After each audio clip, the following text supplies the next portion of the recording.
Yes BRS MLC Kalvakuntla Kavitha మాట్లాడుతున్నారు, live లో చూద్దాం. కుట్రపూరితంగా అభాండాలు ఎందుకు వేస్తున్నారు, వేసేటటువంటి అవకాశం ఎవరిచ్చారు అన్నది కూడా ఇవాళ బీఆర్ఎస్ పార్టీ శ్రేణులు కూడా ఆలోచన చేయాలి, తెలంగాణ ప్రజలు కూడా ఆలోచన చేయాలి.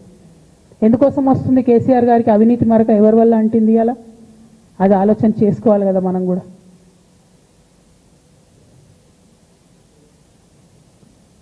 కొంతమంది కేసీఆర్ గారి పక్కన ఉన్నటువంటి వాళ్ళు కేసీఆర్ గారి పేరు చెప్పుకొని అనేక రకాలుగా లబ్ధి పొంది వారు చేసినటువంటి అనేక చెత్త పనుల వల్ల ఇవాళ కేసీఆర్ గారి పేరు బద్నామయ్యే పరిస్థితి వచ్చింది. అయినా మళ్ళీ వాళ్ళనే మోస్తాం, అయినా మళ్ళీ వాళ్ళనే ముందుకు తీసుకెళ్తామని అనుకుంటే పార్టీ ఎట్లా ముందట్టుకుపోతుంది? ఒక బిడ్డగా నిజంగా నేను బాధపడతా ఉన్నాను. ఇవాళ 5 సంవత్సరాలు ఇరిగేషన్ మంత్రిగా చేసినటువంటి హరీష్ రావు గారిది మేజర్ పాత్ర లేదా దీంట్లో?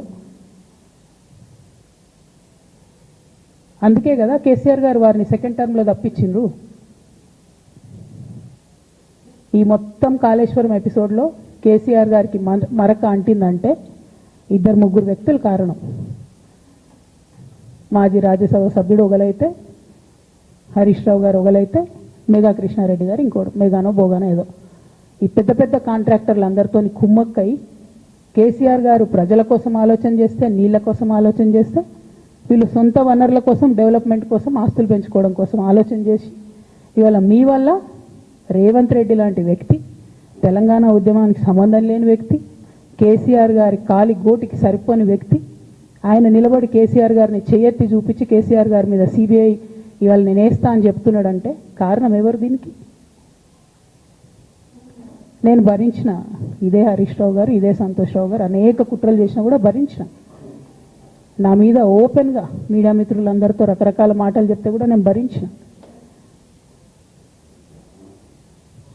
నా పర్సనల్ అటాక్కి నేను ఎప్పుడు కూడా వాళ్ళను ఇంతవరకు పేరు పెట్టి పిలవలేదు, మాట్లాడలేదు. ఫస్ట్ టైం చెప్తున్నా నేను. ఎందుకోసం చెప్తున్నా? కేసీఆర్ గారికి ఈ వయసులో సిబిఐ ఎంక్వైరీ ఏందండి? ఎందుకోసం ఆ కర్మ పట్టింది? ఎందుకు భరించాలి? ఇటువంటి వాళ్ళని చూస్తూ ఎందుకోసం ప్రొటెక్ట్ చేసుకోవాలి?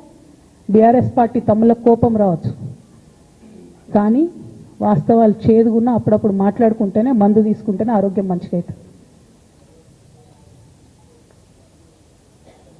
ఇట్లా చెప్పుకుంటూ పోతే చాలా చాలా అంశాలు ఉన్నాయి.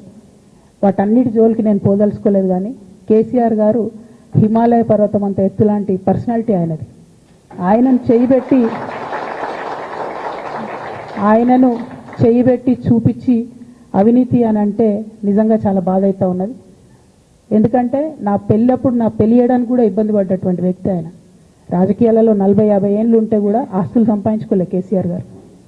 అనేక మంది అలా మాట్లాడుతుంటారు, చాలా మాటలు మాట్లాడుతుంటారు. కానీ నాకు తెలుసు, నేను దగ్గరుండి ఆర్థిక పరిస్థితి చూసిన కాబట్టి ఎన్నడూ ఆయనకు ఆశ లేదు. అటువంటి మనిషిని పట్టుకొని సిబిఐ ఎంక్వైరీ ఇస్తాం, ఇదేస్తాం, అదేస్తాం. ఎవరు కారణం దీనికి అంతటికి? ఈ చేతగాని కాంగ్రెస్ ప్రభుత్వం మీ ఏసీబీ వాళ్ళు పోయి కాళేశ్వరంలో పనిచేసిన 3 ఇంజనీర్లను పట్టుకుంటే ఒక్కొక్క ఇంజనీర్ దగ్గర 100 కోట్ల ఆస్తులు వెళ్తే మీకు ఎందుకు ఎంక్వైరీ చేసే దమ్ము లేదు? వాళ్ళు వెనకాల ఎవరున్నారో ఎందుకు ఎంక్వైరీ చేస్తలేరు? ఖచ్చితంగా నేను ఇవాళ చెప్తా ఉన్నా, హరీష్ రావు గారు వెనక, సంతోష్ రావు గారు వెనక రేవంత్ రెడ్డి గారు ఉన్నారు. వాళ్ళని ఖచ్చితంగా కాపాడతారు అన్ని విషయాలను. వాళ్ళని ఏమనరు, వాళ్ళ గురించి ఏం మాట్లాడరు. బాణం ఎంతసేపు కేసీఆర్ గారి మీద ఉంటుంది. కేసీఆర్ గారిని మాట్లాడాలి, కేసీఆర్ గారిని బదనాం చేయాలి.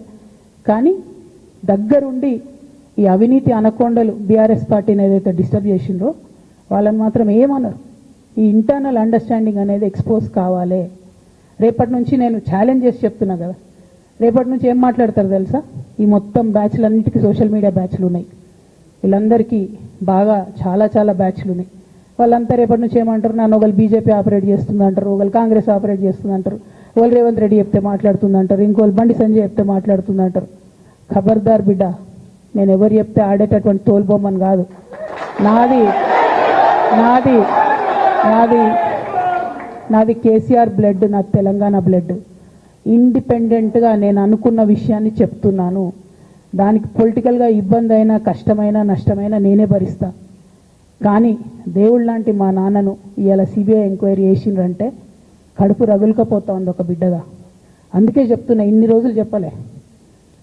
ఆ మధ్యలో పోయినసారి నా కొడుకు గ్రాడ్యుయేట్ అయినప్పుడు వచ్చినప్పుడు నేను మా నాన్నకు రాసుకున్న లెటర్ లీక్ చేస్తే కూడా ఆ 70-80